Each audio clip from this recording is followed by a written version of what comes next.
It's actually kind of chilly in here today. Is it okay if I just draw like this?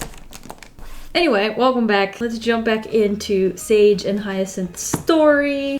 I took an extra week, thought on it, and I think I have something, you know, with a cohesive ending. So let's dive back in. So if you didn't know, I told the first half of the story in a sketchbook drawing video about 2 weeks ago. So if you want to get caught up, I suggest you check that video. I'll have it linked in the card right here. Ooh, broo. And then last week, I actually made a few changes to the story, but I made like 2 changes in a 20-minute video. So I'll just tell that again as I go. But it was kind of cool. I drew Sage with embroidery as an element. Anyway, I've got some art supplies, fine liners, Ohuhu brush pen, ink, paintbrush. Oh, I need a pencil. Boom.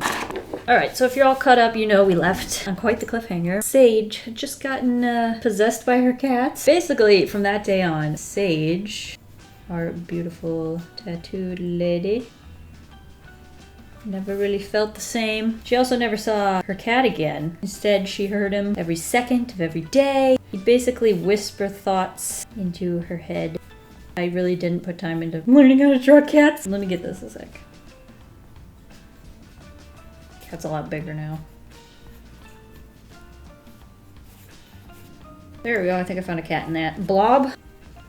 So basically the cat would whisper in her ear within her head constantly to the point where she mistook him for her own conscience. Part was on this side. Soon she wasn't really doing the activities she enjoyed doing. She was doing what the cat wanted to do. And I don't mean like licking her arms or chasing catnip. The human things that the cat always wanted to do but couldn't do because it was stuck a cat. Now the part that I mentioned last week that I've changed about everything is that if being a witch was like an ancient religion and then it influenced basically the culture of the world, everybody dresses in very like witchy stuff, even though all of the sorcerers and the magicians have been long forgotten that they've been transferred into animals. It's just a fantasy world, okay? So it's just like those fun little Halloween-y elements like hats. Basically it's just the culture of the world and that's just how people dress, even though they don't possess magic. So I want that to sort of influence the fashion of everybody now that I've made this decision. Can't forget her tattoos. And this is further on in her progression, so she's gonna have quite a few of them. I think I put a big mass of them right here. Also right here. Why have I not used this pencil in a while? It works so beautifully. It's a 0.5 in 2B. What if she has like a skirt with like double side slits? Basically the reason I'm making a point of mentioning that again is because I don't want you to think that she dresses like this just because the cat's possessing her. But if the cat is an ancient sorcerer, it would want to dress in a more traditional garments. Maybe she would embrace that look even more. Not with this look. This looks kind of modern. But that's something to think about. Now, because she's listening to her unnamed cat more than she's listening to herself, she starts making decisions to move further and further away from her little sister, who is Hyacinth. I don't think I mentioned that yet. See her legs through here. It's weird. Basically, everything she sacrificed for, she now has no interest in and actively avoids her sister. She's kind of gone off on her own path, you know, doing what little kitty pants wants to do. Basically, he finally got his way, and he's back in a human body. Cat's not so mangy in this because it's more what the cat's supposed to look like. Whispers in the ear. How do you draw whispers? A few more of these. Now essentially she kind of just runs off under the whims of her cat and her family doesn't really see her again for the foreseeable future. So she's off doing her own thing, basically in her own little world, and Hyacinth is left all alone wondering like what happened and where Sage went. See if I can draw a sad person. Give her a little witch hat, maybe a smaller one. Elongate those.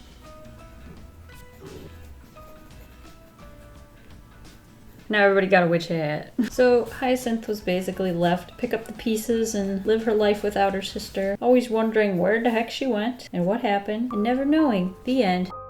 No, essentially, under her new management, every time Sage looked at Hyacinth, she kind of saw the cause of the predicament she was in, and so she didn't really see a human being that she loved anymore, but rather the cause of all her problems, which was another reason she kind of stayed away. Now, a few years go by. Hyacinth is an adult now, you know, 18-ish, and it's her, let's say, 19th birthday. She's about to turn the age that Sage was the last time she saw her, and so she's having a hard time having a very happy birthday. You know, her friends threw her a party, balloons. What do you do on a 19th birthday? Confetti. Make her hair a little longer. She looks a little older. Now she's made a pretty good life for herself. She's going to school, doing really well. Actually, she shouldn't look happy. She's feeling uncomfortable right now. She's doing really well with her life. She volunteers at a center where there's a lot of kids who had the same illness she had growing up. Keep drawing her happy. What is going on? Well, she watches a lot of the children that she helps, you know, pass away. It's hard for her because, you know, she made it and she doesn't know why. You make like her style of witch look older. Maybe if I look at a little reference. I'm sure there won't be like a specific outfit that I want, but maybe something I can like mix and match, you know? Ooh, I like that. More of a fedora looking hat. So it's like rounded. It's not a fedora. Fedora doesn't have a round thing, but just make it black. It's a more modern kind of vibe, but a similar aesthetic. Ooh, now we get to draw like other little witches back here. Well, witches without any powers.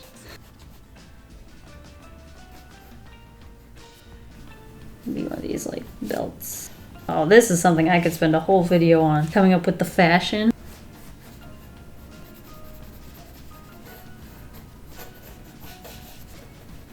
Maybe something lacy underneath. Kind of a little fancier, you know, because it's a party. It's her birthday. How's that? Interesting. Bet people wear like hoods and stuff.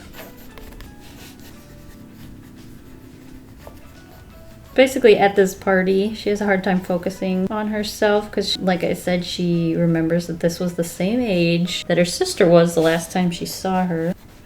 And she can't help but wonder, like, a little bit more deeply at this moment, what happened to her sister and where she went and why they haven't spoke in a million years. What if this, like, lacy stuff is the same as the, like, lace on her arms there? That, like, embroidery shapes. Ooh. Maybe next week I'll just like dive into like making witch core. I bet there's like stuff I could actually look at.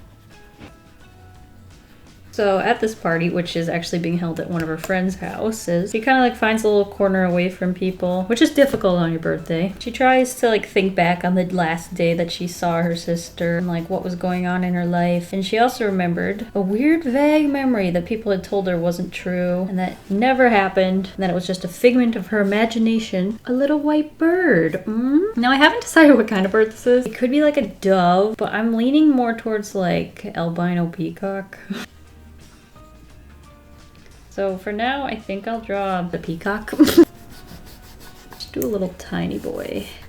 So basically, this is in her memory. She remembers how every morning, since the day she got better, until this day that she's thinking of, a birdie. I'm gonna need a reference. A little head. I did draw one of these recently, so hopefully that'll help a little. Maybe it'll be a boy. That way I can draw those fun feathers. Either way, it's albino. It's white, because magic. Now, she thinks, oh, what could have possibly sparked this memory? And she looks down in the kitchen of her friend's house and sees, see, this is why I want it to be a male. She sees this feather, you know, those little ones that shape like an eyeball. She sees it on the ground in the kitchen. Random, I know. Although it doesn't seem like it'd be that random if they really have like that witchy culture. But yeah, she sees one of these things. She decides to pick it up. Now the next day she goes back to work and school, and everywhere she goes, she finds another one of these feathers. Odd.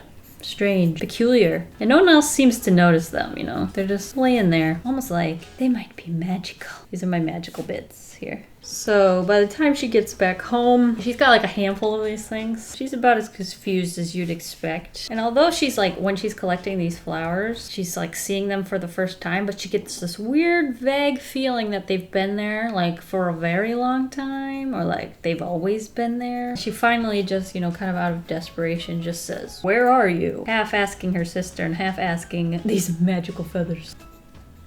Now the sunrise is like coming in through the window, I imagine. She's like standing near the window, but not looking at the window. She's kind of maybe seeing the light from the sunset hitting the floor. The way the light kind of changes color when it's going through a different object. That kind of happens, like a whoosh. And basically this peacock just appears in her window. Let me find a better reference and like actually draw this thing. Maybe it's got his feathers like sprayed open in the window. This could be a really cool illustration if I do it right. Basically the window would have to be open though. Maybe it's a little smaller than like a normal peacock.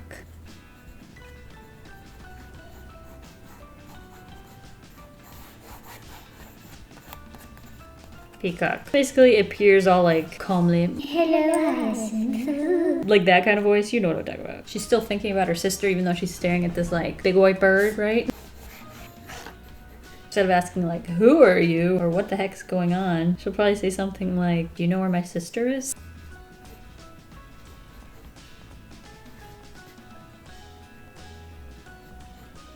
I guess it's bigger than maybe a normal bird. There she is, face to face with this bird. She talks to it for a little while, I guess. Do you know where my sister is? And the peacock's like, yes. And she's like, well, where is she? And then he's like, she's in a place that's like kind of hard to get out of. And he says he has to be honest. If he takes her to where her sister is, that nothing about that journey will be easy. And without thinking, much like her sister, Hyacinth just says, take me there.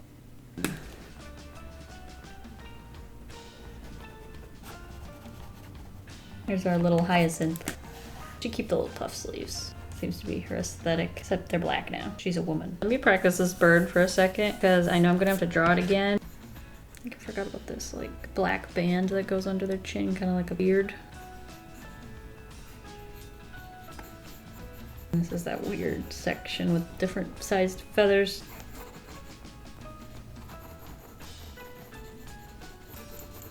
Wow, she's come a long way.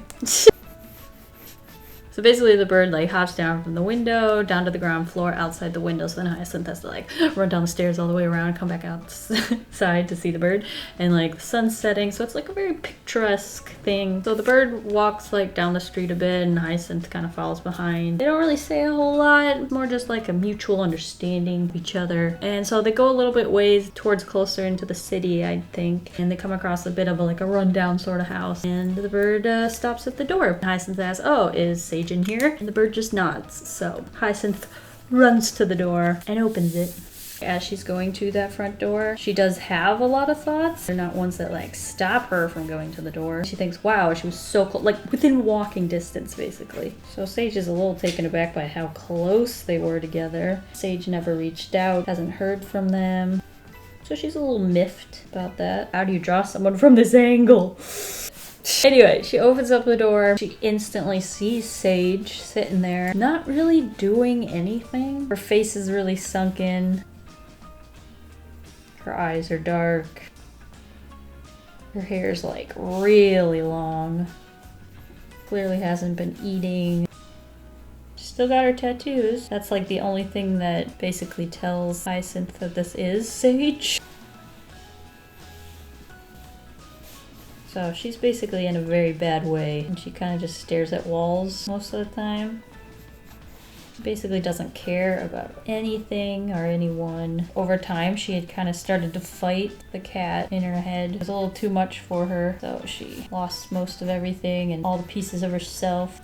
She just became this shell of a person, and anytime she'd fight back, the cat would kind of like find a way to hurt her in some way, and eventually they just reached some like mutual agreement of nothingness. Why do I laugh at uncomfortable topics? Okay. It's really annoying. I feel like you could probably see most of her bone structure. Her body has just experienced so much neglect.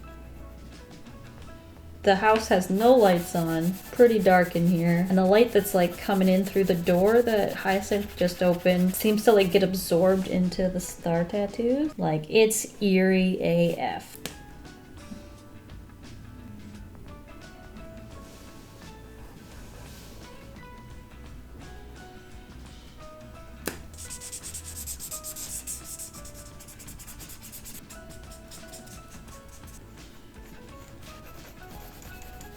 Now, at the sight of Hyacinth, Sage, she doesn't react. She just continues to like stare kind of straight in front of her. I think she probably should be a little bit more hunched over than what I drew. Hyacinth has to kind of approach her, and she's like, Sage. Her hair's supposed to be black. Shouldn't have made the background black. See a difference?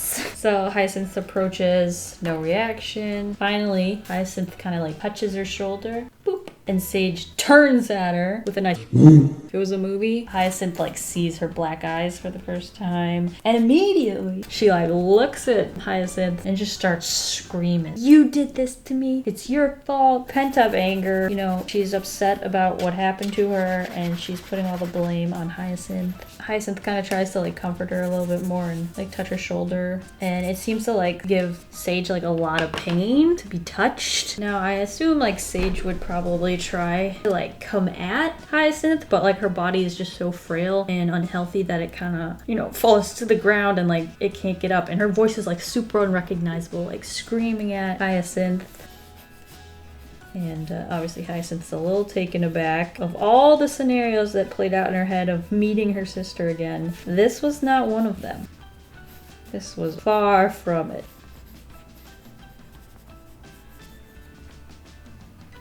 Man, I need to practice emotions. She's supposed to be like, ah! You know, Hyacinth tries to say something like, what's wrong? And you need to get to a hospital kind of thing. Because she can obviously tell that Sage is not in a good way. Now the bird probably comes up like behind Hyacinth at a slower pace.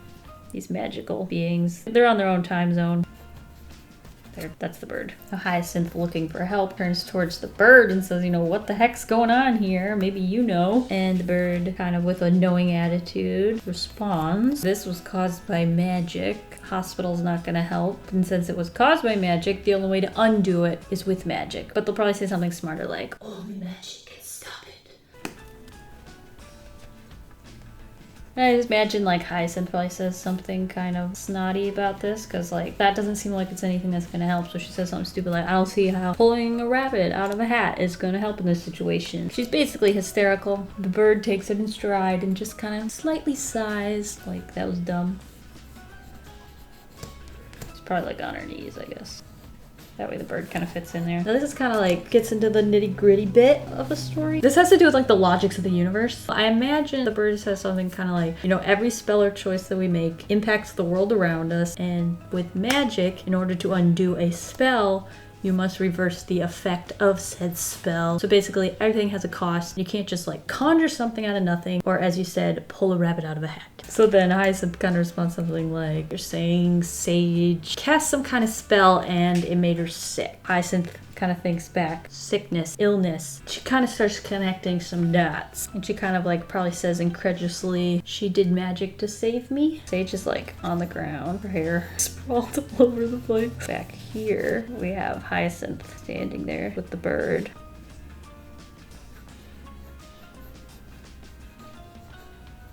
She seems like a skirt lady.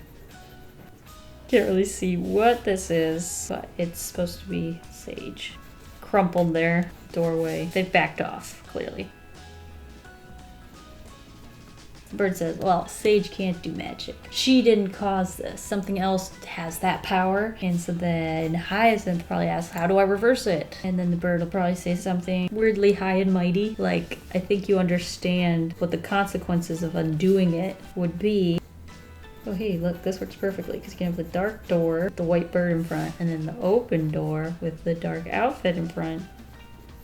Hyacinth probably would have liked to say that she didn't think about it, but I think she probably did. I don't think you can make a decision like that without a little bit of thought. But before she can make her decision, the cat comes. Now the cat doesn't look so much like a cat anymore. It probably looks, well, let me draw the cat as it should look. And kind of like chisel away at that.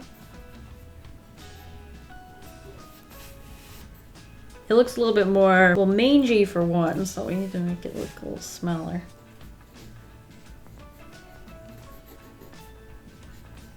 Why does it look cuter now? What did I do? Let me just like kind of wisp it up. A little more rat-like. The eyes are darker. Anyway, it's just like overall creepy, and it's a lot bigger than I think than it used to be. Maybe we'll make the ears pointier. Very angry, unhappy cat. Maybe its tail spikes at the end now. 'Cause magic?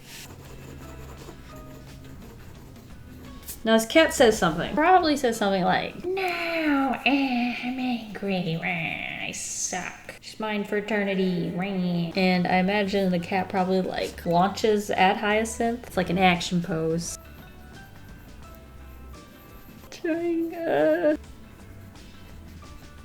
It's very, very angry. Doesn't really want to go back to being just a cat. You know what would be kind of cool is if it actually turned into the person that this cat used to be. For now, I'm just going to draw it as a cat. Trying to stop Hyacinth from doing anything. There, now she's freaked out. Yeah. But before the unnamed cat can get too close, the bird swoops in. I imagine it like, I don't know, grows really big. Spreads its like feathers out. How do you like this art? This is the quality content you came for. Look at this thing. It's just, I didn't leave enough room. Beautiful turkey. Jumps between them and protects it. Time kind of slows down. Maybe the cat is like, because it's like in the air, so it's like slowing down, reaching forward towards Hyacinth as the bird like comes in between them. That eyeball. I think the beak's actually less bent. I feel like Hyacinth deserves to look prettier in this scene. But essentially like time kind of like slows down, like I said. The immediate danger is kind of slowed. There's no way to look good when you're making that face. And the bird, while the demon thing is like floating slowly, turns to Hyacinth and asks, have you made your choice? At this, Sage peeking between the action, and she just says, don't leave me. Like, no, like don't make this decision. I don't want you to help me kind of thing. Hyacinth makes her decision with tears in her eyes. Let's give her a nice glory shot. Looking straight at Sage, eye contact. It's a must. With a tiny smile. And her cute little hat. Maybe a little less cross-eyed. She tells the bird, do it. Do what's gotta be done. Fully aware of the consequences. So the bird flaps its wings, closes its wings. There's a flash of light. There's like that silence after something terrible happened.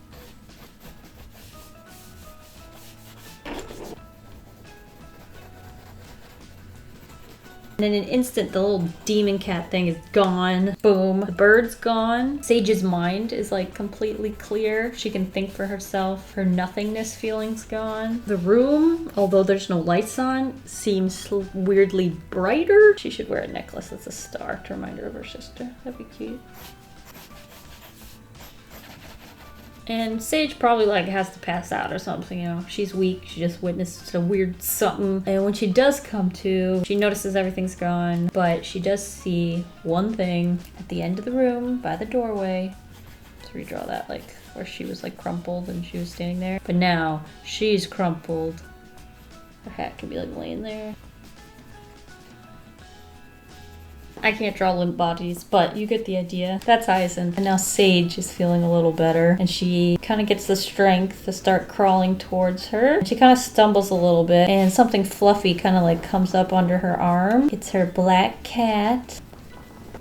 It ends up helping her. It's got a fluffy tail again, by the way. And it helps her. It kind of like goes under her arm a little bit. Actually, it probably would have been on this side. Because then her arm can come around like this. Fluffy cat. Hair's still really long though. I mean, I suppose magic can undo anything it wants, right? Better yet, her hair is short and Hyacinth looks much younger, and the black fluffy cat helps Sage get closer to her body. Let's draw it like closer up maybe.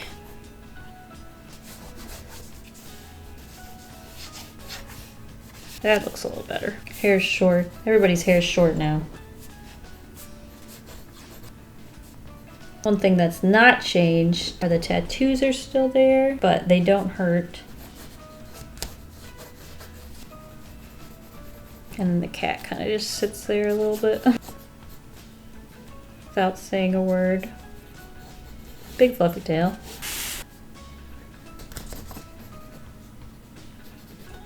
Now that Sage has reached her body, she kind of starts talking to herself like, oh, it's all my fault. But the little cat takes a little offense at that. It says something like, you know, it's not your fault. That was blunt, but you know, something. Maybe the cat says something like, you know, Hyacinth didn't let her extra days go to waste. Don't you think you should show her the same kindness? Maybe like Sage looks into the cat's eyes and kind of like feels Hyacinth looking back at her. I don't know, I had a happy ending, but it just didn't feel right because, I don't know, sometimes life doesn't have a happy ending. But, I mean, maybe Hyacinth became this cat. I don't know. Maybe it should be a blonde cat then. I don't know, I'm not set on that. Let me know what you think the ending should be. But essentially, the like story is that like Hyacinth did die that one fateful night. And the whole thing is kind of about Sage's grief that consumed her over time. It's like her way of grieving for her sister. And like this moment when she's able to move past her and like stand up, she still has like the tattoos and the scars on her body, but she's able to move forward and live her life. And like the stars will always remind her of her loved one. So after that day, they bury her. Sage is forced to move on with her life, but she doesn't forget that sacrifice that her sister made. And she always has the tattoos to remind her of how precious life is, how each day matters, and how every scar on her body are a memory she shared with Hyacinth.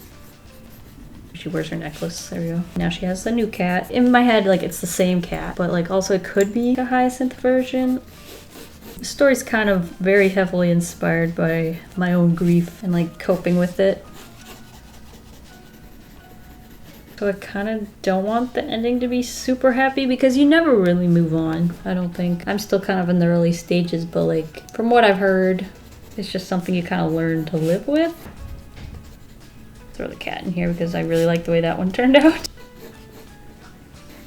Yeah, let's make the cat blonde, just for some variety from the other version.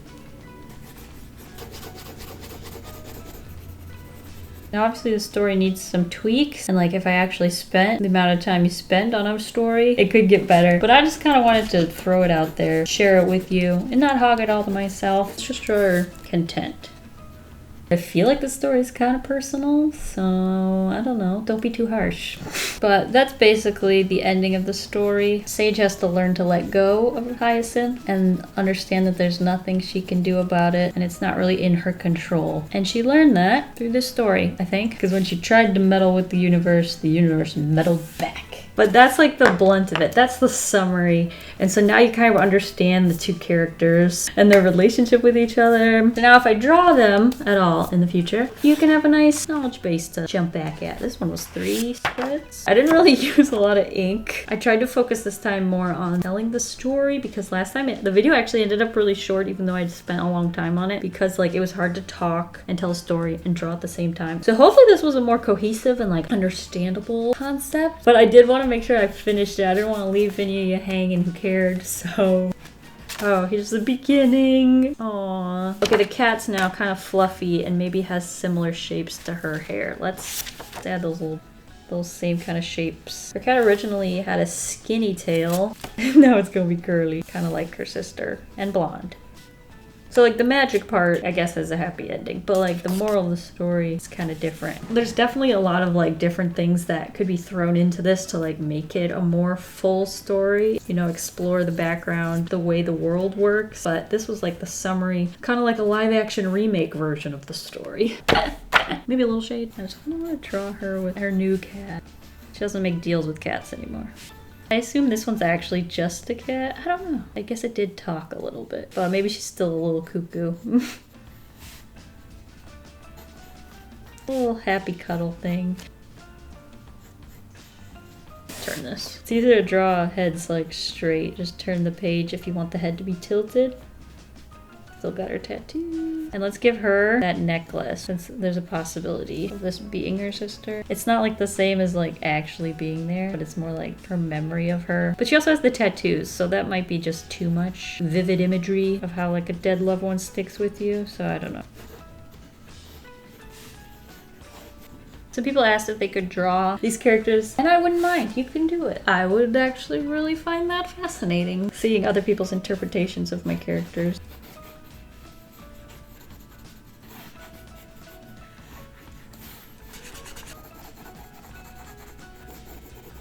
That's a little big up here. Hope you enjoyed the journey of these characters, learning about their ups and their downs and their downs and their downs. I'm having a really hard time figuring out how to end this video. That might be apparent. Just throw a little ink on here. When I came up with these characters originally, I hadn't really gone through the same experiences that I've gone through now. So that definitely impacted their story. And a lot of what I've told you is like brand new. And yet some of it isn't, but it like fits so well together. A little creepy that I like had my mind was in such a place before this stuff. So if you're going through anything, my heart's with you because it sucks. Thank you guys for watching. I'll see you guys all next week with something a little bit more optimistic. Hope you have a delicious evening full of waffles.